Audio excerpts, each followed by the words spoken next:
Capítulo 51. Ilustre Tveeter, dias após adotá-lo, Tigrado inchou tanto quanto uma bola de pipoca, então para o tamanho de um brioche, ficando tão esponjoso quanto o food feito em casa. Dias antes, ele havia parado de usar sua caixinha de areia. Da mesma forma, seu miado lastimoso parou, então fui compelida a chorar como um ventríloco, segurando seus lábios fixos numa abertura de boca congelada num sorriso enquanto eu forjava meus alegres sons de gatos para meus pais. No conforto da cidade do México, Mumbai ou Montreal, com um café da manhã de sashimi de atum, ceviche de camarão e patê de fígado de pato, meu bichaninho não comia uma garfada. Minha mãe e meu pai veladamente observavam meus esforços fracassados em alimentá-lo, dando olhadas furtivas por trás de seus respectivos notebooks enquanto eu colocava meu gato horrendamente inchado na mesa do café da manhã ao lado do meu prato e o tentava com suculentas guloseimas. Para mim, Tigrado representava minha oportunidade de envergonhar os dois. Meu cuidado com ele iria demonstrar um próprio talento maternal não pagão, não vegano, não reiga. Todas essas vidas passadas que minha mãe e meu pai trouxeram para minha criação, eu iria evitá-las. Minha estratégia seria simplesmente a ampla adoração do meu gatinho e criá-lo para ser um gatão valente bem ajustado, não desmórfico de imagem corporal. Aqui eu fiz um pequeno miau falso para meus companheiros de café da manhã. Viu o que eu fiz, ilustre Tveeter? Vê como eu fiquei presa numa armadilha? Em Bangalore, Hyderabad e Houston, meu gatinho estava obviamente doente, mas eu não podia admitir esse fato indo aos meus pais implorar por seu conselho. Na mesa do café da manhã em Hanoi, meu pai olhou para a bola de pelo inchada respirando pesadamente enquanto se deitava de lado perto do meu prato. Simulando uma control mais out mais indiferença, ele perguntou: como está o pequeno tigre? O nome dele é Tigrado. Eu protestei, esticando-me para pegá-lo e levantá-lo no meu colo. Eu disse: e ele está ótimo. Entre lábios imóveis, eu disse: miau. Usando sutilmente meus dedos, eu movi a boca inerte do gato para corresponder: miau. Meu pai trocou uma sobrancelha levantada com minha mãe e perguntou: o tigre não está doente? Ele está bem. Minha mãe colocou seu control mais alto mais sereno olhar na minha bolha comatosa agora tremendo sobre minhas coxas cobertas de guardanapo, e ela perguntou: ele não precisa ir ao veterinário, talvez? Ele está bem. Eu disse: está dormindo. Eu não podia deixá-los verem meu medo. A bola trêmula de pelos que eu acariciava parecia quente. Quente demais. Uma gosma grudenta cercava seus olhos fechados e escorria de suas narinas pretinhas. Pior ainda, acariciando suas laterais eu podia sentir a pele esticada firme, sua barriga distendida. Através de sua pele macia, sua fraca batida de coração parecia a 1 milhão de bilhões de quilômetros de distância. Uma possibilidade era que eu o havia alimentado com algo errado. Ou alimentado demais. Ele estava ofegante agora, sua linguinha rosada levemente caída, cada respiração um chocalho mortal. De muitas formas, o pobre Tigrado estava reproduzindo o lento e doloroso falecimento da minha vovó. Sem pensar, meus dedos procuraram o local atrás da sua perna dianteira, onde sua pulsação era mais forte, e dentro das entranhas pensantes do meu cérebro eu comecei a contar. 1 jacaré, 2 jacaré, 3 jacaré, entre as lentas batidas irregulares. Notei que meus pais não estavam comendo. O fedor de enfermaria de um gato aflito ofuscava o apetite de todos. Meu pai propôs: que tal você e o tigre irem juntos ver um terapeuta de luto? Ele engoliu, denunciando sua control mais alto mais ansiedade, e disse: você podia falar sobre as mortes de seu vovô e sua vovó. Não estou de luto. Para mim mesmo eu contava. 5 jacaré, 6 jacaré, entre as batidas que paravam. Os olhos preocupados da minha mãe varreram a mesa até que se depositaram no cesto de pães. Içando, ela levantou as delícias na minha direção. Gostaria de um muffin? Não. Eu contei. 8 jacaré, 9 jacaré, mas você adora muffins de mirtilo. Seus olhos me testavam, medindo minha resposta. Não estou com fome. Eu retruquei contando. 11 jacaré, 12 jacaré. A respiração áspera e chacoalhante do meu gatinho havia parado. Com dedos frenéticos, eu procurei massagear seu coração felino de volta à vida. Para esconder esse esforço dos meus pais, eu enrolei meu guardanapo de linho ao redor do corpo inchado do Tigrado. Assim, pesadamente enfaixado, sua pulsação ficou impossível de localizar. Para mascarar meu pânico, eu disse: não estou com fome. Tigrado está saudável e feliz. Não estou com fome e não descasquei a banana de nenhum homem. Ouvindo isso, o rosto da minha mãe pareceu ter levado um control mais alto mais tapa. Suas mãos buscaram do outro lado da mesa, no que deve ter sido algum gesto maternal instintivo, alguma tentativa mamífera de abraço herdado de nossos ancestrais primatas, e ela disse: só queremos ajudá-la, Mad, gotinha de orvalho. Recuando, embalando meu gatinho quieto e parado, eu retruquei, com minhas palavras de ácido puro: talvez possamos apenas desertar Tigrado em alguma fazenda remota no interior? Que-tal? Com minha voz se elevando à histeria, eu disse: ou talvez devêssemos mandar meu gatinho para uma escola cara na Suíça, onde ele pode viver, socialmente isolado, entre gatinhos ricos cheios de ódio. Para mim mesma eu contava. 18 jacaré. 19 jacaré, 20 jacaré, mas eu sabia que já era tarde demais. Em Seul, São Paulo ou Seattle, eu estava meio caindo, meio correndo quando abandonei meu lugar na mesa do café da manhã e fugi de volta para o meu quarto levando meu gatinho bebê enrolado em sua mortalha de guardanapo.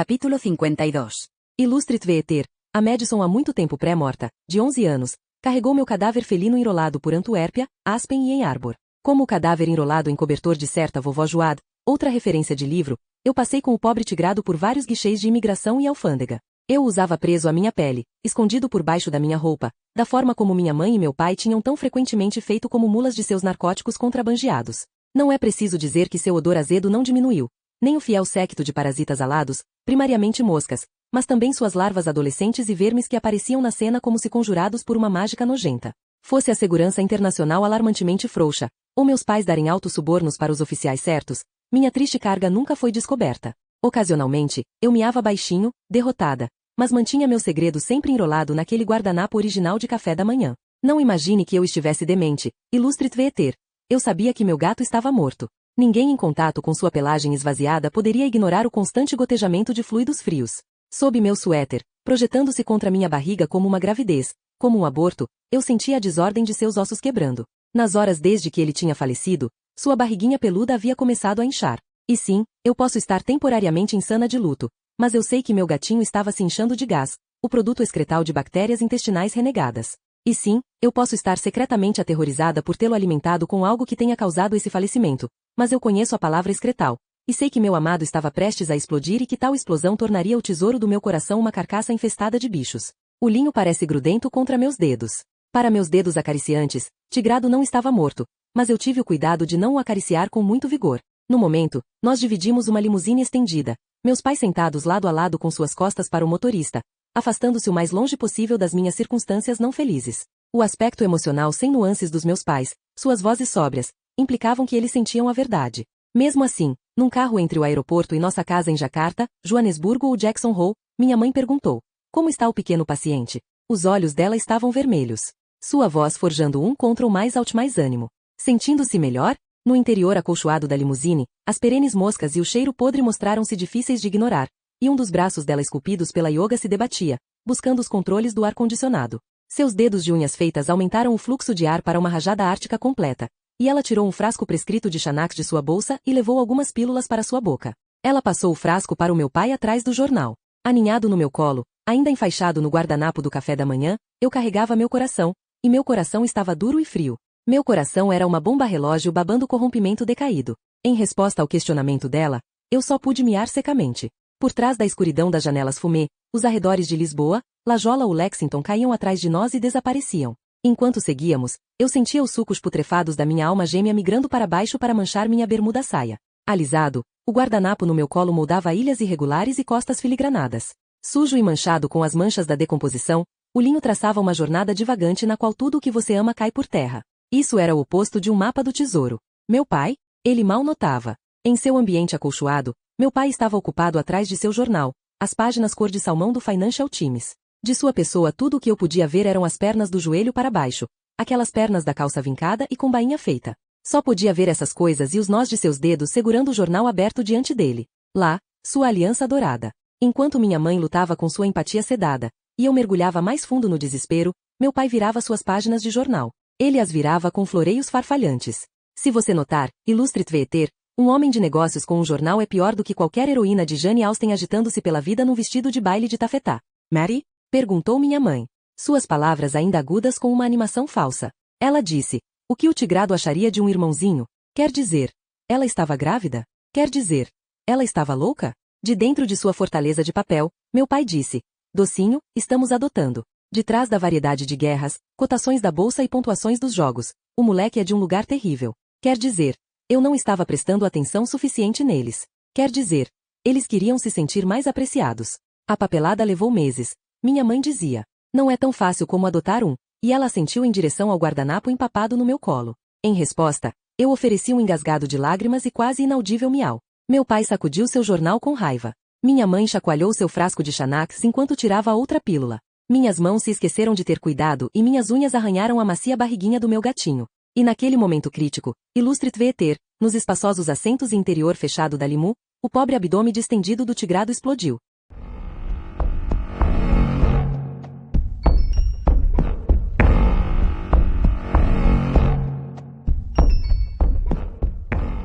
Capítulo 53. Illustre Tveeter, os restos terrenos do meu amado tigrado seriam sepultados num banheiro do Hotel Beverly Wilshire numa elegante cerimônia reservada, seguindo o exemplo da cerimônia do meu peixe dourado, Sr. Bamboleio. Enquanto nossa equipe pessoal de empregadas somalianas abriam janelas e acendiam velas perfumadas, eu carregava os restos com cheiro de morte enrolados no guardanapo para o banheiro da suíte master. Os enlutados incluíam meus pais, que ficaram perto da privada com o redemoinho sugador. Meu pai batia impacientemente seu pé, com a ponta de seu sapato feito à mão ecoando alto em tic-tac contra o chão de ladrilhos. O cortejo fúnebre consistia de uma nuvem preta de moscas que seguiam. Nós, os enlutados, tínhamos literalmente um véu de moscas pretas. Aperte a descarga. Meu pai exigiu. Minha mãe respirava através de um lenço perfumado e disse, amém, já. Eu fiquei sobre o vaso aberto, meu espírito destroçado, incapaz de abdicar de algo que eu amava tão profundamente. Eu estava tão desolada que rezei para que Jesus me telefonasse, esquecendo que era só faz de conta. Jesus não existia realmente, e a doutora Angelou não iria tocar esse monte fedido de ossos e pele podre e trazê-lo de volta à vida. Eu supliquei. Não deveríamos fazer uma prece? Para quê? Disse meu pai. Mad, docinho, rezas são para idiotas supersticiosos e batistas. Pela alma eterna do tigrado. You implore I. Uma oração? Perguntou minha mãe. Eu implorei para eles chamarem o Sir Bono ou Sir Stig ou uma intervenção divina. Não existe essa coisa de alma. Disse meu pai. Exasperado, ele bufou curto um hálito perfumado com binaca e rivotril. Bebezinha, já discutimos isso. Nada tem alma. Quando você morre, apodrece para criar um composto orgânico para formas de vida do subsolo se reproduzirem. Espere. Minha mãe disse. Fechando os olhos, ela começou a recitar de memória. Siga tranquilamente entre a inquietude e a pressa. Um quadro crescente de empregadas somalianas começou a se reunir no espaço imediatamente fora da porta do banheiro. Seja cauteloso nos negócios, continuou minha mãe, sua sobrancelha tomada de botox semi-franzida em concentração. Porque o mundo está cheio de astúcia. Não há Deus. Não há alma. Nada sobrevive além da morte. Fez meu pai de sermão. Gritando agora, ele perguntou. Aquelas freiras não te ensinaram nada naquele colégio católico caro? Minha mãe seguiu monotonamente. Fale a sua verdade mansa e calmamente. Aperte a descarga, Mad, disse meu pai, contra o mais alto mais estalando seus dedos entre cada curta sentença imperativa. Saperte. Aperte. Aperte. Temos reserva para o jantar às 8 no Patna. Ele puxou o punho da camisa e verificou o relógio. Abanou para longe as pragas irritantes. Digo, as moscas, não as empregadas somalianas que pairavam assistindo a esses curiosos ritos funerais. Quando minha voz veio, soava fraca. Perdoe-me, gatinho. Eu dei ao pacote esponjoso um grande abraço contra minha barriga flácida. Sinto muito por tê-lo matado. Meus soluços começaram com sinceridade. Sinto muito por tê-lo assassinado com negligência materna. Eu provei ser uma mãe pior do que meus pais. Com essa terrível admissão, eu balançava para frente e para trás, tomada de soluços roucos, apertando os sucos fúnebres finais não frescos da minha amada carga. Ainda assim, eu não conseguia depositar meu tigrado para seu aguado local de descanso final. Com a incitação cochichada do meu pai, minha mãe foi ao meu lado e arrulhou. Mad, bebezinha, ela murmurou. Você não matou o gato. Ninguém o matou. Ela deu uma batidinha nas minhas costas, deixando sua mão depositada no meu ombro, e disse. O senhor tigre tinha uma doença genética chamada doença do rim policístico em felinos. Significa que os rins desenvolvem cistos, querida. Não é culpa de ninguém. Ele se encheu de cistos até morrer. Eu olhei para ela, meus óculos nublados e escorrendo lágrimas, meu nariz lívido e escorrendo. Mas um médico para gatos. Minha mãe balançou a cabeça em negativa. Seus olhos enlutados, os olhos expressivos de cada defensor público da pena de morte e enfermeira de leito de morte que ela já havia interpretado. Bebezinha, não há cura. O gato nasceu doente. Eu perguntei, mas como você pode saber? Instantaneamente eu me senti envergonhada de meu tom infantil frouxo, minhas palavras patéticas borbulhadas entre muco e tristeza. Estava impresso na ficha dele. Minha mãe explicou. Mad, lembra da ficha presa na jaula do local de resgate de animais? Dispostos na penteadeira de mármore do banheiro estavam um frasco cor de laranja de Xanax, um vaso contendo um spray trêmulo de orquídeas roxas, um conjunto de sabonetes Hermes amontoado num cesto. De acordo com a ficha, o senhor tigre não podia viver mais de 6 semanas. Ela buscou o frasco de Xanax para abrir verando a tampa. Porque você e eu não tomamos uma boa pílula. Que ela disse. Seu novo irmão está vindo esta tarde. Não é empolgante. Solte o gato. Meu pai ordenou. Ele levantou as mãos sobre a cabeça e as apertou, gritando. Largue esse gato e vamos em frente. Gente, virando-me para encarar os dois, baixando uma voz para um grunhido arrastado, eu disse. Vocês sabiam? Minhas lágrimas instantaneamente ferveram para longe. O corpo nas minhas tenras mãos estava borbulhando com vermes. Minha voz como uma distante avalanche suíça caindo sobre eles com 1 bilhão de toneladas de gelo e pedra. Eu disse. O tempo todo vocês sabiam que tinham me arrumado um gato moribundo? Um sino abafado começou a tocar. Era a campainha da suíte. Tocou de novo. O grasnar de empregadas somalianas permaneceu nos observando da entrada do banheiro. As câmeras de segurança estavam à espreita. Vocês sabiam que meu gato estava perdido e apenas me deixaram sofrer? Com o rosto quase roxo, sua mandíbula fechada, meu pai olhou sombriamente para minha mãe. Com minha voz como uma sirene, eu berrei. Vocês deviam ter me dito que meu bebê iria morrer. Embalando minha dor, eu pressionei. Não entendem? Como puderam me deixar amar algo que iria morrer? Minha mãe encheu um copo d'água e trouxe para mim. Depositadas em sua outra mão, ela ofereceu as pílulas. Jujubinha, ela disse. Só queríamos vê-la feliz antes que fizesse 13 anos.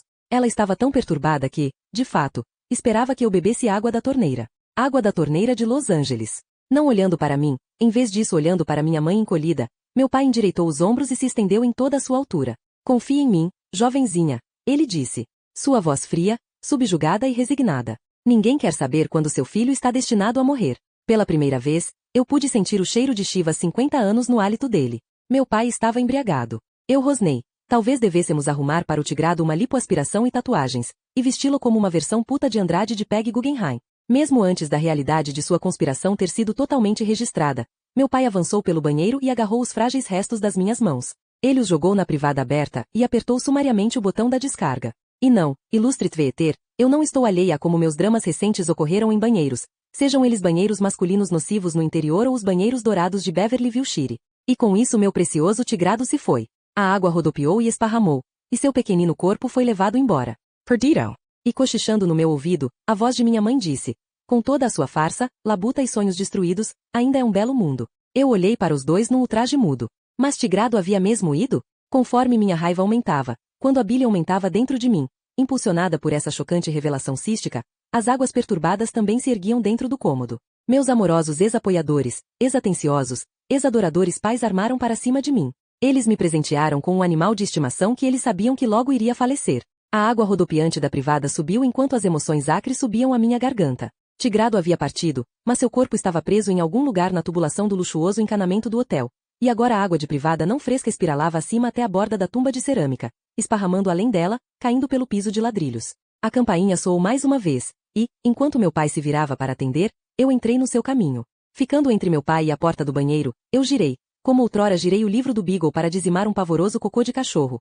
Eu agora girava minha mão aberta, pulando, saltando o necessário para depositar um golpe na bochecha bem barbeada de meu pai. Sua expressão foi contra o mais alto mais chocada. A privada expelia a água. Engasgada com o corpo morto do meu pequenino gatinho, ela vomitava, em erupção ao nosso lado. Não mais um mero vaso, tornou-se um caldeirão fervendo com partes de um gato podre e mágica maligna. Não passou despercebido para mim, mesmo no meu rude estado, um menino estranho entrou pela porta do banheiro, um pivete grosseiro cuja testa enrugada sugeria ruínas romanescas e arredores góticos. Lobos. Velhas ciganas curvadas. Com a visão desse vira-lata taciturno, e a fúria da privada, e em resposta ao meu violento ataque, minha mãe gritou, e tão rápido como um eco do meu golpe original, meu pai me deu um tapa de volta.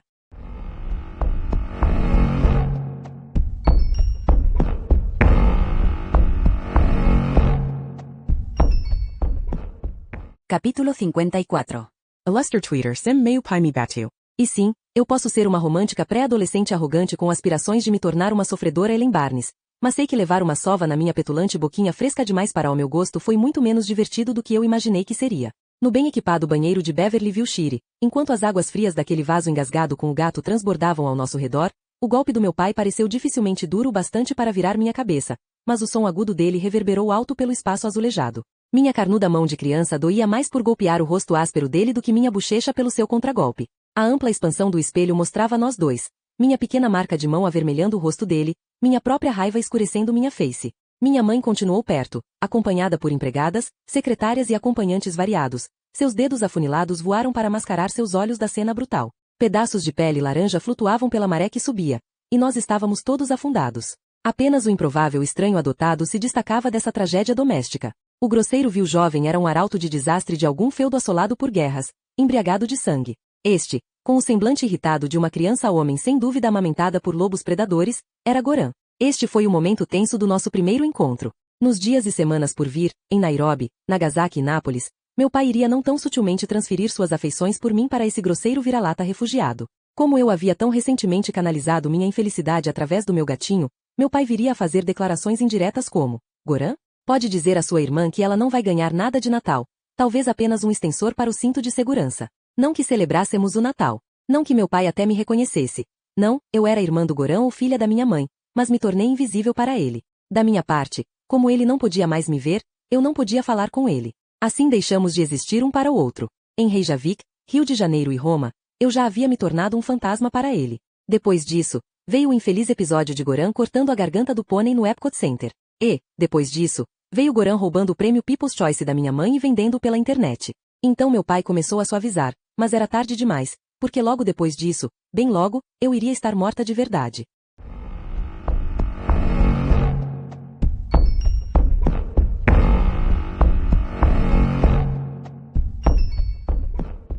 Capítulo 55. Escrevendo no século III, o neoplatonista Zótico previu que um dia uma única nação poderosa iria dominar todas as outras. Essa nação iria ocupar uma ilha no centro de um grande oceano. Iria rapidamente coletar toda a riqueza do mundo todo, e todos os reis do mundo iriam residir lá. Escrevendo no século V, o neoplatonista Proclus descreveu essa futura nação como uma bela miragem. De acordo com hieróglifos egípcios, iria flutuar no horizonte. E aqui a criança coisa foi levado até a praia. Iria passar pelas praias cor de nuvem sem maior consciência de sua nudez do que tinham os humanos originais. Lá todo o plástico vem para um descanso final. Lá o centro se forma, acalmado no sargaço de plástico. Redemoinho do Pacífico Norte é como este cemitério é conhecido. E chegando a essa cena passeará uma mãe humana, vagando pela mesma praia, afundando em sua própria dor. E a mulher está essencialmente sozinha, acompanhada apenas de um stylist, 4 guarda-costas armados, um instrutor de yoga, 2 gurus de estilo de vida e uma nutricionista. Essa mulher vislumbra a criança coisa. Uma figura esguia como um silfo com pele tão perfeita quanto só o plástico pode ser. Um rosto tão liso como só uma fotografia pode ser lisa. Seu cabelo, um grande ramo de fios dentais penteados em rico volume por infinitas ondas oceânicas. E por todas as aparências externas, a criança coisa é uma criança fêmea. E a criança fêmea é de uma beleza impossível. E, ao longe, ao captar o primeiro sinal da criança fêmea, Platão alega que a solitária mulher vai chamar. Parada, paralisada pela visão, ela vai perder o ar. A mulher deve cambalear à frente alguns passos, seus braços erguidos involuntariamente para abraçar essa visão, e ela vai gritar, Madison? Daqui, para os olhos de uma destituída mãe, esse presente do mar parece ser uma ressurreição. E essa mulher caminhando pela praia será a rainha nominal desse rico reino. E aqui está uma criança muito perdida reunida com seu parente enlutado. Um milagre testemunhado por todo o séquito presente. Lágrimas saltam do olho da mulher. Para esse estranho, que fica nessa praia reluzente, esse estranho é esguio e enigmaticamente calmo. Não gorducho e nervoso, não teimoso e emburrado. A semelhança é perfeita. Essa é a criança assassinada, glorificada. E antes de ela poder chamar uma segunda vez, Platão escreve que a mulher estará engasgada de emoção. E assim irá plantar sua criança fêmea no ninho de um pássaro desconhecido. Assim a bondade será encucada, de acordo com o papiro de Sais. E o mal busca encaixar na bondade um par de chifres. Para essa beleza de outro mundo, essa criança fêmea feita de plástico e conduzida pelo mar, ela abre seus braços encantadores para a mulher humana. Com sua doce voz ela diz, Mãe.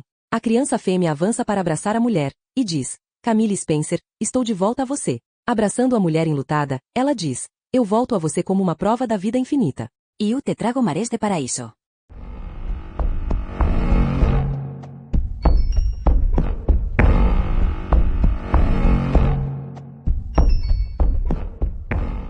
Capítulo 56. Ilustre Tveeter. Finalmente este é um conto sobre 3 ilhas. Assim como foi o conto de Lemuel Gulliver. Nossa primeira ilha foi Manhattan. A segunda foi uma ilha de trânsito no interior. A terceira estamos prestes a descobrir. Após nosso humilhante fracasso no Aeroporto Internacional de Los Angeles, eu acompanhei meu pastor médium para um helicóptero CH-53DC Stallion, o vento de Gaia, para um longo passeio de baixa altitude pelo oceano aberto. Considerando o sol da tarde do Pacífico, o cristalino ar de dezembro, é tudo muito emocionante. Conforme voamos para o oeste, o que eu percebo inicialmente é um leve brilho no horizonte. Mesmo em plena luz do dia, na direção errada, um bizarro e prematuro amanhecer parece estar surgindo. Um cintilante brilho azul. Pouco mais de 3 horas depois de decolar do Aeroporto Internacional de Los Angeles, o vento de Gaia avista uma nova praia. Como Gulliver e Darwin antes de mim, estou vislumbrando uma nova terra estrangeira. Carregados como estamos pelo vuk-vuk-vuk da ampla hélice do helicóptero, pairamos próximos desse estranho território impossível de luminosos Alpes pontudos. O sol reluz nas vastas planícies. As sombras de nuvens passando mancham a superfície da terra e pináculos de altura impressionante se projetam para cima, na neblina. Isso, essa fantástica paisagem, parece não tanto terra firme quanto picos e massas de chantilly, tudo alargado numa escala massiva e colorindo o branco cristalino de sal de mesa. Não que, como ex-hippies e ex-macrobióticos, meus pais já tenham me exposto ao sal. Meu inebriado consorte, Sr. Crescent City, se inclina à frente, seus olhos amplamente venosos e fixos nessa visão crescente. Sua boca permanece aberta, exagerando sua expressão fácil já não alerta quando ele diz uma única palavra arrebatadora. Matlantida. Or essa. Contrário ao velho adágio compre terras, eles não estão fazendo mais. Imediatamente à nossa frente há uma prova de que as pessoas estão de fato fazendo terra. Pelo menos Camille e Antônio estão. Meus pais frequentemente mencionavam um esquema. Foi ambição declarada deles solucionarem muitos dos problemas mais terríveis do mundo com uma única solução dramática. Antes de tudo, em suas mentes, havia o serpentuoso sargaço de plástico descartado pós-consumo conhecido como o campo de detritos do Pacífico. Em segundo estavam as alterações climáticas globais. Em terceiro estava o definhante hábitat disponível para ursos selvagens da variedade polar. E em quarto, a carga onerosa de impostos que eram compelidos a pagar. Na verdade, ilustrit veter, os impostos ocupavam a maior parte da atenção dos meus pais, mas acompanhe-me por enquanto. Como solução para todos esses incômodos, Antônio e Camille Spencer propuseram um projeto radical de trabalhos públicos. Mesmo antes do meu falecimento, eles estavam ocupados fazendo lobby com líderes mundiais. Como os mestres de fantoches que eram, minha mãe e meu pai estavam moldando a opinião pública em direção ao sonho deles: criar um novo continente, uma vasta balsa flutuante de poliestireno areado e polímeros colados com uma área de superfície que era o dobro do Texas. Nessa locação aproximadamente no meio do Pacífico, em constante movimento,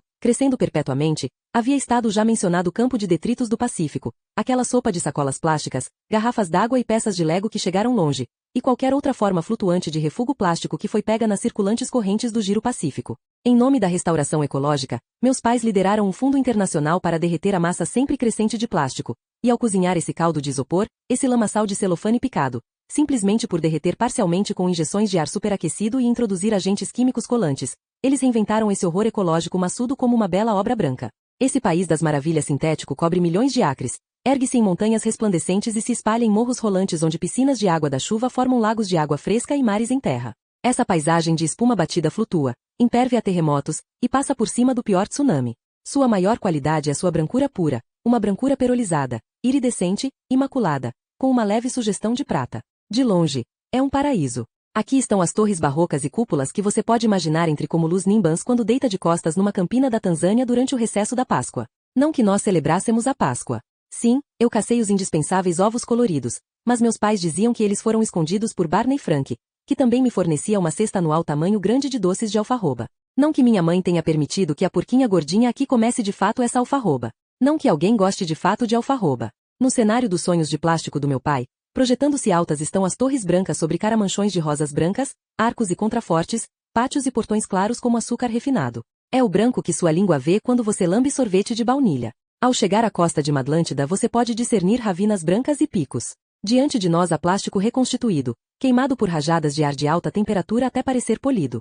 Vidrados a uma lisura vitrificada, esses pináculos e morros não estão sujeitos à física geológica. Num cenário de sonhos, uma Arcádia de Macfiel de Paris, eles se erguem impossivelmente íngremes, rostos de um marfim brilhante absoluto que apenas se projetam para cima de praias brancas lisas como espelho, brilhantes como holofotes. E sim, eu posso ser uma menina morta gorducha engolidora de alfarroba, viciada em sacarose, mas conheço a palavra Arcádia. Eu também reconheço uma sonegação grosseira de impostos quando vejo uma.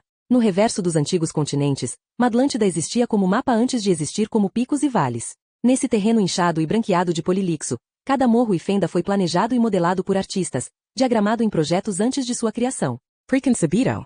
Predestinado. Cada centimetro quadrado predeterminado. O oposto de uma tábula rasa. Como eles acreditaram na convergência harmônica das plantas e no poder das pirâmides, Camille e Antônio promoveram também esse continente virgem como a Nova Atlântida. Matlântida. É duvidoso que você possa voar alto o suficiente para notar, mas o formato geral do continente não é mero acidente da natureza. As extensões das costas e ocasionais baías não são moldadas por sistemas fluviais. Não, do espaço sideral você pode ver como a nova massa de terra tem o formato de uma cabeça humana. O pescoço cortado é orientado para o sul, a coroa da cabeça, para o norte. Esse perfil alabastro branco-leite forma um enorme camafeu cercado pelo azul celeste do Oceano Pacífico. A silhueta brobdingnagiana, seu queixo duplo caído, diminui as ilhas próximas do Japão. Sua nuca gorda preenche o norte da Califórnia, enquanto suas bochechas de esquilo ameaçam bloquear as vias de navegação sobre o Havaí. Não é preciso dizer que o recém-cunhado continente de Matlântida foi esculpido para se parecer exatamente comigo. Visto do espaço sideral, a Terra agora não lembra nada mais do que uma moeda gigante marcada com minha figura. Essa é a imagem de satélite que eu vi em monitores de satélites e capas de revistas no Aeroporto Internacional de Los Angeles. Aqui está o céu de plástico branco na Terra nomeado em minha honra. Um mar redondo cercado de terra serve como meu olho. Na costa oposta, Incoerentes geleiras de plástico sugerem as mechas de meu cabelo desgrenhado. E apesar do fato de que meu todo não é particularmente lisonjeiro, é minucioso. Sou eu numa escala gigantesca. Se você perguntar à minha mãe, ela vai lhe dizer que é apenas levemente maior do que o tamanho real. Meus pais enlutados diriam que eles conceberem esse experimento inesperado em plástico reciclado como um tributo atordoante à minha memória. Para financiar seu empreendimento com o dinheiro público que eles extraviaram de cada governo no mundo, meu pai prometeu que iria servir para conter todos os detritos de derivados de petróleo da humanidade. Sua brancura iria refletir o calor solar para longe do planeta e contrabalançar a mudança climática. Por flutuar, o continente podia ser até rebocado para o norte, para servir como uma subsidiada habitação para ursos polares desalojados. Políticos voaram para apoiar o empreendimento. Na verdade, agora que está completo, o Sr. Ketamina informa que o punhado de residentes físicos da Terra já está na Corte Internacional brigando por sua independência como uma nação soberana.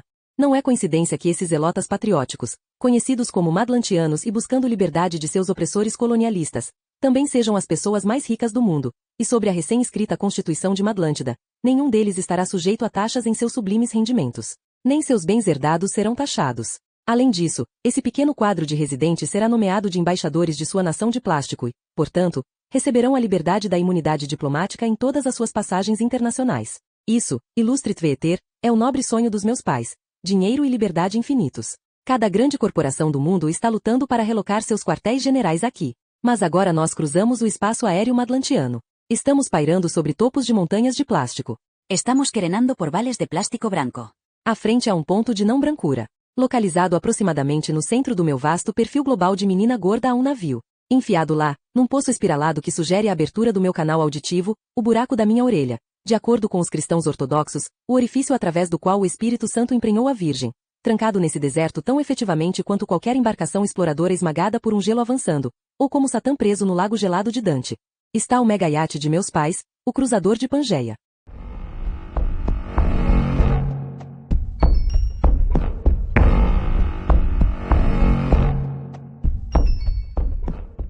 Capítulo 57.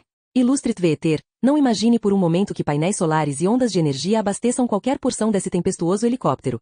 E, aproximadamente 1 milhão de galões de suco de dinossauro depois, nós pousamos sobre o cruzador de Pangeia. O Imperial Palesso Brio Marqueo Cruzador. Apesar do fato de que a embarcação é literalmente uma estação espacial oceânica, pintada num resplandecente branco ártico e apenas levemente menor do que Long Island, o salão central do cruzador foi decorado para simular o interior de um típico barraco de favela encontrado entre as megalópolis do terceiro mundo. Não fosse pelo fato de estarmos balançando suavemente, rolando sobre as ondas do Pacífico, o interior do iate poderia ser localizado nas margens primitivas de Soweto ou do Rio de Janeiro. Através da mágica de fibra de vidro e pintura Trompe-l'Oeil, uma parte grande do salão parece ser uma parede de concreto esmigalhado infundida de asbestos. Para isso, os maiores grafiteiros do mundo aplicaram manualmente camada após camada de marcas de gangue usando tinta spray com base falsa de chumbo. A impressão geral é de ameaça, uma unidade política solidária com as violentas massas do mundo, não diferente do sórdido interior de um banheiro público masculino situado no meio de uma rodovia densamente percorrida no entediante interior do estado. Em resposta a Leonard Sábito Doades, sim, isso parece uma descrição exagerada do cenário, mas por favor me acompanhe. Estamos nos aproximando de um episódio pungente, a filha pródiga retornando ao seio semi-protetor de sua mãe.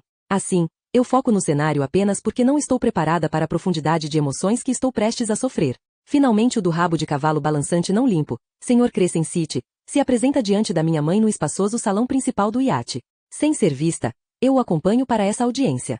Quando posto isso, minha mãe agarra um copo alto de xarope para tosse sabor cereja misturado a uma mesma parte de rum escuro, enfeitado com uma fatia de abacaxi fresco orgânico e 3 cerejas ao marasquino espetadas no cabo de pau de balsa de um guarda-sol feito de papel de salário mínimo, enfeitado por mãos escuras capacitadas pelo microfinanciamento do primeiro mundo. Para alguém que protesta contra a degradação ambiental, é irônico que minha mãe seja sempre, ela mesma, tão poluída. Não ajuda que eu esteja sentada ao lado dela. Meu fantasma está próximo o suficiente para dividir com ela uma legenda de foto na revista People, mas ela ainda permanece completamente sem me ver. Sentada diretamente na linha visual da minha mãe, eu estalo meus dedos fantasma. Cutuco meu nariz fantasma e mordo minhas unhas fantasma sempre esperando que ela só esteja fingindo não me ver. Ela só está me ignorando e sua atenção vai oscilar para minha direção a qualquer momento, e ela vai gritar: Madison Desert Flower Rosa Parks Coyote Trickster Spencer, pare com isso. Porém, bêbada ou sóbria, lá está. Camille Spencer esparramada em seu divã, um drink em sua mão, um tabloide em seu colo. Na voz maravilhosamente impostada que ela geralmente usa para as empregadas somalianas e o Dalai Lama, ela questiona seu caçador de recompensas médium. Sr. City, pode honestamente dizer que você encontrou o espírito de Madison? Sua voz soa como uma armadilha. Como uma cobra pronta a dar o bote. Do Sr. K, debaixo de seu sujo bigode denso cor de lábio vêm as palavras. Madame, eu encontrei sua filha. Nos olhos da minha mãe há a dor queimante que sua língua vê quando você morde uma fatia de pizza 4 stagione assada vigorosamente demais no micro-ondas. Tem provas, Sr. City? Que ela pergunta. Há muito tempo, diz o Sr. K, você comeu merda de gato, e sua mãe tirou uma lombriga longa como um espaguete da sua bunda. Minha mãe engasga na bebida. Tossindo grenadina vermelho sangue contra as costas da mão. Tossindo como sua própria mãe, minha vovó, tossia, ela consegue grasnar. Minha mãe morta te contou isso? Não? Crescem balança a cabeça. Sua filha me contou. Eu juro. E meu pai assassinado? Ela pergunta, sufocando a tosse com outro gole. Acredito que você o encontrou também? Crescent Ascent. Falou com ele? Or essa. Meu acompanhante demente pelas drogas está prestes a me expor como uma moedora de pipi em pânico num toalete público. Novamente, Crescent City assente. Quando ele se inclina à frente, as velas do cômodo iluminam por baixo do seu rosto selvagem, como luzes de base num palco, o brilho dourando suas rugas e os pelos em seu queixo. Seu pai, Sr. Benjamin, ele me disse que não foi assassinado. Então, Sr. City, retruca minha mãe, você é um charlatão. Não foi assassinado? Você, Sr. City, grita minha mãe. Fazendo um largo gesto com o braço, ela aponta um dedo, e esse amplo gesto teatral despeja a revista tabloide do seu colo. Você é uma fraude. A revista voa na curta distância até o chão, onde fica com a capa para cima. Porque minha filha não está morta. Meu pai foi assassinado por um psicopata. E minha filha está viva. Ela ficou louca. Eu não sou nem viva nem psicopata. No chão aos nossos pés, a manchete do tabloide diz, Mad Spencer ressuscitada. Impressa numa fonte apenas levemente menor, um subtítulo trompeteia. E ela perdeu 30 quilos. Você não precisa acreditar em nada, diz o Sr. K, e ele afunda uma mão no grosseiro abscesso de brinde um bolso de calça. Tira a ampola de um familiar pó branco e diz, posso mostrar a você. Ele estende a ampola em direção a ela e diz, vá em frente, Sagrada Mãe Camille. Fale com Madison você mesma.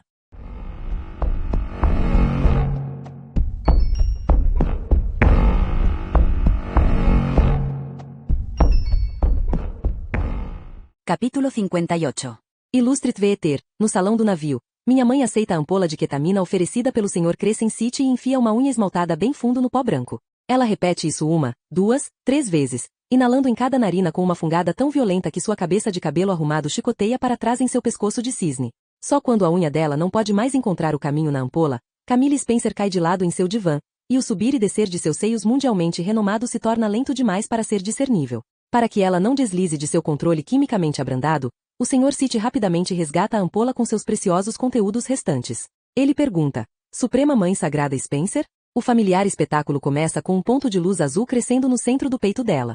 O azul vai ficando mais claro, brilhando para cima antes de crescer como um caule, espiralando, retorcendo-se quase até o teto. No seu ápice, a videira azul se incha num botão. Esse botão toma a forma de um corpo, vago e delineado.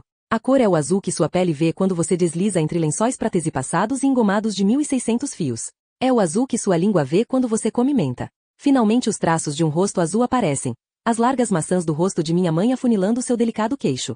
Seus olhos vêm descansar em mim, na visão de meu fantasma sentado ao lado dela, e sua boca desabrocha, sua voz como um perfume. É esse elegante espírito que diz, Madison Desert Flower Rosa Parks Coyote Trickster Spencer, pare de roer as unhas. Oh, ilustre Twitter, sucesso finalmente. Eu irrito, logo existo. Após cuidar de sua dose de Special K, o Sr. City coloca gentilmente 2 dedos contra a lateral do pescoço frouxo de minha mãe, verificando um pulso. Ele coloca uma mão em sua testa e ergue uma sobrancelha, manchando seu dedão com sombra de olho cor de cobre enquanto se certifica de que a pupila dela dilata lentamente. Olhando para ele, o espírito azul de minha mãe observa saudosamente. Mad nunca entendeu por que eu tomava tantas drogas. Não mais roendo as unhas, eu digo, sou eu. Estou aqui. Você é apenas uma triste projeção da minha mente intoxicada. Ela insiste. So a Madison. A assombração azul pairante, cintilante, balança sua cabeça. Não, ela diz. Eu viajei o suficiente em LSD para reconhecer uma alucinação. Ela sorri lenta e lindamente como um nascer do sol tropical. Você não é nada além de um sonho. Sua voz desdenhosa. Você é uma mera projeção de minha consciência culpada. Eu sou um traço da imaginação dela. Ela alega. O espírito de minha mãe suspira.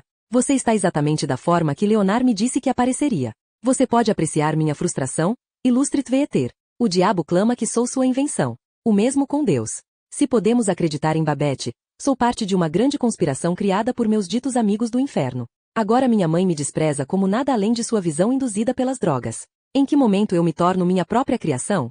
Flutuando, nadando ao redor do teto, ela explica que, desde menina, quando apanhava ervas e batia em tapetes naquela fazenda do norte do estado, um operador de telemarketing ligava para ela para contar sobre o futuro.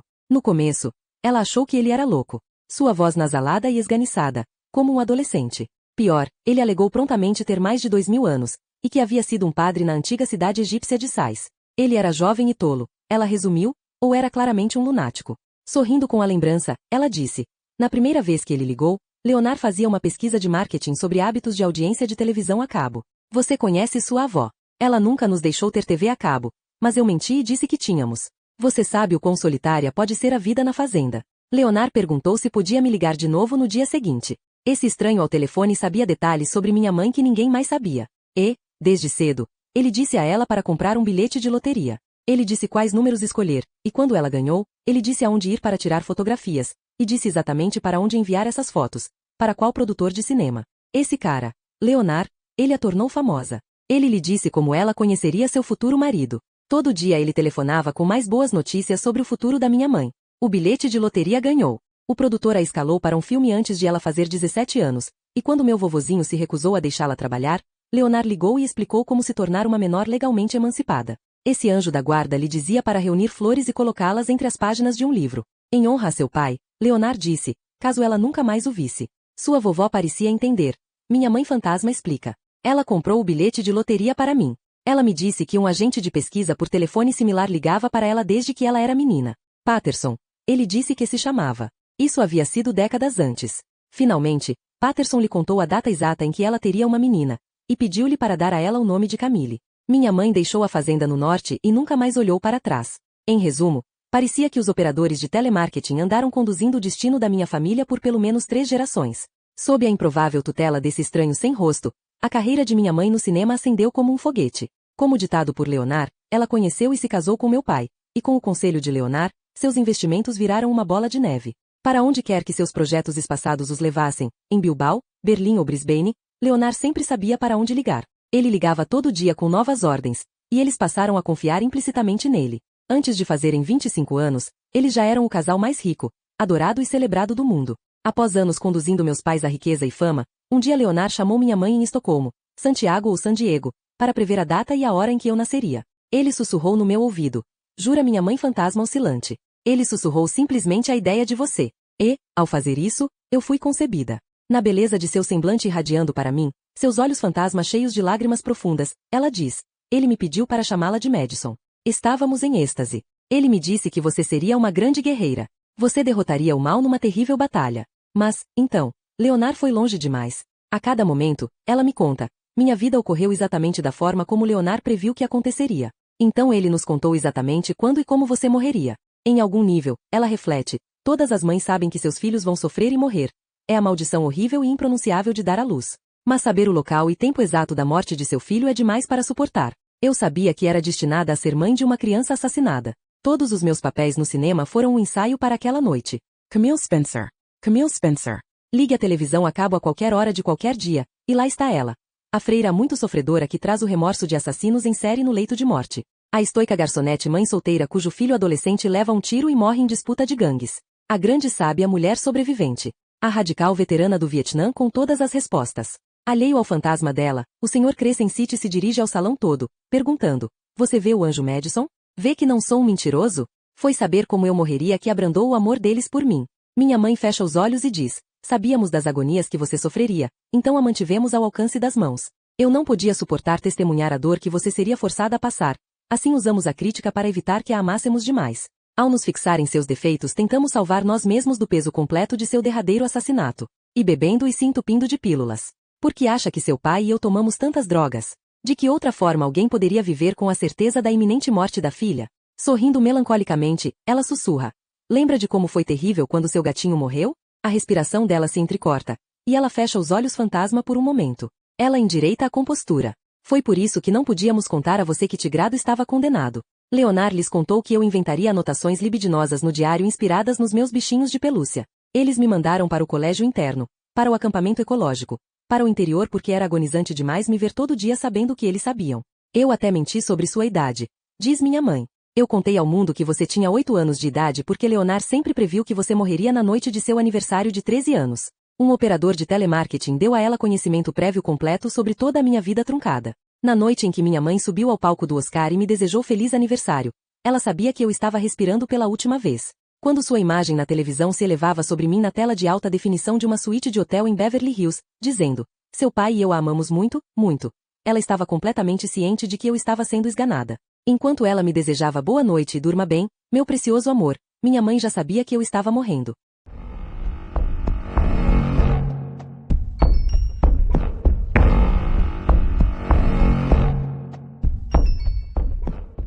Capítulo 59. Ilustre Tveter, você viu minha mãe interpretar essa cena tantas vezes. Uma heroína dramática proferindo um monólogo expositor que fornece a história por trás de alguma crise da trama atual. Você a testemunhou neste papel com tanta frequência que é difícil separar ficção dessa nova realidade, mas a cena nunca foi interpretada com tanto surrealismo. A cintilante aparição azul dela paira no salão do cruzador de Pangeia. Suas palavras, nesse novo papel, a voz da minha mãe não é de um personagem. É medida e franca, a voz contida de um narrador num documentário. Com seu azul voando ao céu, ela diz: todas as doutrinas religiosas preexistentes devem ser feitas para parecerem ridículas, ultrapassadas, opressivas ou odiosas. Foi a missão que Leonard decretou. Para dar espaço a uma nova religião no mundo, Leonard declarou que todas as religiões deveriam ser desacreditadas. Tudo considerado sagrado e abençoado tinha de ser reduzido a uma piada. Ninguém podia ser autorizado a discutir o bem ou o mal sem soar um tolo. E a menção a Deus e ao diabo deveria ser recebida com um revirar de olhos universal. Mais importante, Leonard insistiu, pessoas inteligentes devem ser incutidas a se sentirem envergonhadas da necessidade de um poder maior. Elas devem estar famintas por uma vida espiritual até aceitarem avidamente qualquer uma que lhes seja oferecida. Desde a infância de minha mãe no interior, todas as promessas de Leonard se tornaram verdadeiras. A única razão pela qual ela me deixou ser morta é porque ele prometeu que eu voltaria para minha família numa felicidade ainda maior. Leonard há muito prometeu que eu ligaria do além e ditaria as regras para uma nova religião mundial. Ele comandou meus pais a reunirem o lixo dos mares e construir um santuário na terra.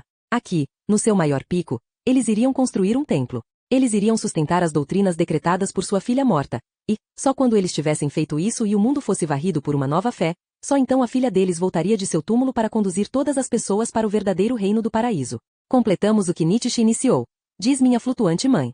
Deus teria de ser completamente assassinado antes que o pudéssemos ressuscitar. Leonard pregou que a humanidade sempre iria ansiar por um sistema organizado de crenças religiosas, mas como uma criança assustada e insegura, as pessoas iriam esconder essa necessidade por trás de uma máscara de sarcasmo e afastamento irônico. Cada pessoa, ele alegava, iria ficar cansada de agir como entidade dele ou dela. Eles iriam querer pertencer a algo maior, a um tipo de família que os aceitasse, apesar do pior comportamento. Essa família seria os rudistas. Rudismo, como Leonard planejou, seria uma irmandade que aceitava e celebrava os piores aspectos de seus aderentes. Até os detalhes que eles próprios desprezavam, seus preconceitos secretos, odores corporais, suas grosserias porcas. Cativante é minha mãe, a derradeira contadora de histórias. Através do rudismo, ela explica. Leonard nos ensina que a salvação se baseia em tornar sua vida um ato constante de perdão. Não importa o que os outros digam ou façam, você nunca deve se ofender. De acordo com as doutrinas do rudismo, o maior pecado é reprovar os outros, e os humanos recebem a vida na Terra para que possamos testar uns aos outros com pequenos e grandes deslizes. Qualquer um pode cuspir, xingar ou peidar, mas ninguém vai aceitar esse ato como uma afronta pessoal. Cada observação indelicada ou gesto rude dos outros é uma bênção, uma oportunidade de exercitarmos nossa própria capacidade de perdoar. Em teoria, soa vil, diz minha mãe, mas realmente é bem simples e adorável na prática. Desde suas primeiras conversas ao telefone, Leonard descreveu a filha de Camille como uma Perséfone moderna. Enquanto o espírito de minha mãe voa pelo quarto, descrevendo seu estranho cenário, todo o destino da humanidade veladamente arquitetado por telemarqueteiros mortos, o Sr. City vira sua ampola de ketamina. Ele deposita uma pequena pilha de branco em sua unha e funga num fôlego só. Funga outra. Para tocar os corações de todos no mundo, a criança que morreria terrivelmente e retornaria à vida teria de ser famosa. Como um Abraão mordeno chamado a sacrificar seu filho, Isaac, os pais da criança precisariam capturar os olhos e ouvidos da mídia mundial. Para esse sublime propósito, Leonard tornou Camille e Antônio Spencer grandes modelos globais. Toda a humanidade conheceria sua filha e ficaria de luto por sua morte prematura. O mundo iria abraçar o desdém de meus pais por religiões organizadas, e o mundo, subsequentemente, iria se converter em massa quando meus pais tornassem públicas suas provas de uma vida além da morte. Assim como eles se arrebanharam em soja e maconha, as pessoas iriam acabar se arrebanhando no rudismo. É por isso, ilustre Tveter, que os retratos de ultrassom do meu feto foram publicados em jornais e revistas do mundo todo, meses antes de eu nascer. O vídeo do meu parto passou em horário nobre na televisão e ganhou um Emmy. Aquela recém-nascida berrante gosmenta de mim mesma foi conhecida por bilhões de espectadores. Assim como meu gatinho, Tigrado, mostrado numa miríade de capas de revistas. A cada aniversário, o planeta todo me viu crescer de bebê a criança até minha meninice reconchuda. O planeta inteiro assistiu ao meu funeral. Reis e presidentes carregaram meu caixão biodegradável. Por razões óbvias, a pessoa que me matasse teria de ser um vilipendiado Judas. Meus pais pesquisaram bastante. Eles adotaram o mais básico dos vilões e jovens assassinos na esperança de que um fosse meu executor. Foi só quando eles testaram Goran, o grosseiro Goran, que eles souberam que haviam encontrado seu vilão. Não, o que aconteceu no Epcot não foi um acidente, mas sim um experimento cuidadosamente coreografado. Quando deram a Goran uma faca e desfilaram um inocente e adorável pônei diante dele, foi quando ele cortou a garganta do pônei sem hesitar que minha mãe e meu pai souberam que eles haviam encontrado aquele que iria entrar no jogo e acabar com a minha vida.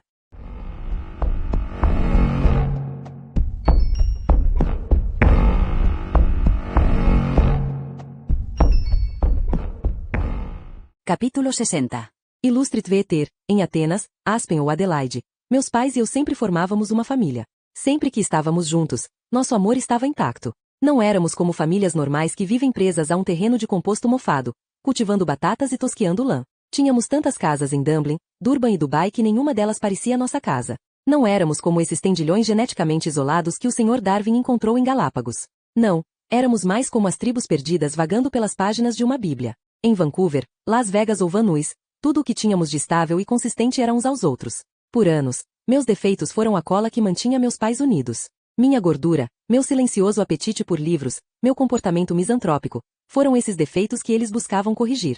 E quando eu parecia me jogar em Jesus Cristo, bem, nada poderia cimentar sua ligação conjugal mais efetivamente. Por favor, perdoe-me por me gabar, mas por anos eu fui um gênio em manter minha mãe e meu pai unidos enquanto os pais das minhas colegas do colégio interno estavam constantemente se casando e divorciando de novos parceiros. Em Miami, Milão e Missoula, enquanto nossos arredores mudavam constantemente, nós tínhamos uns aos outros. Isto é, até agora. Motivo pelo qual Deus ergueu tal parede corta-fogo entre os vivos e os mortos, porque os pré-mortos sempre distorcem o que quer que os pós-vivos lhes contêm.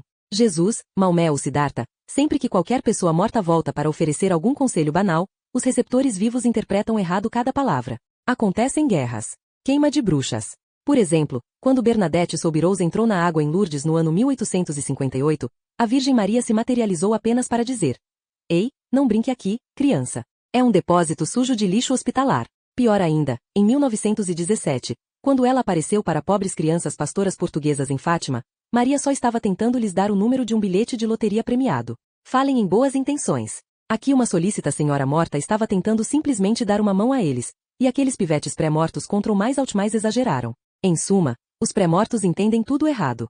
Mas, neste ponto da história, você mal pode culpá-los por serem tão espiritualmente famintos que eles engolem qualquer coisa. Sim illustre Twitter podemos ter vacinas contra polio e pipoca de microondas. Mas o humanismo secular so cabra os bons tempos. Ninguém numa trincheira nunca rezou para Ted Kennedy. Ninguém no leito de morte aperta as mãos num choroso desespero e pede o auxílio de Hillary Clinton. Meus parentes estavam numa posição de converter. Eu lhes dei alguns conselhos equivocados e agora a manchete. Camille pede divórcio. Falhei na minha eterna missão de mantê-los juntos.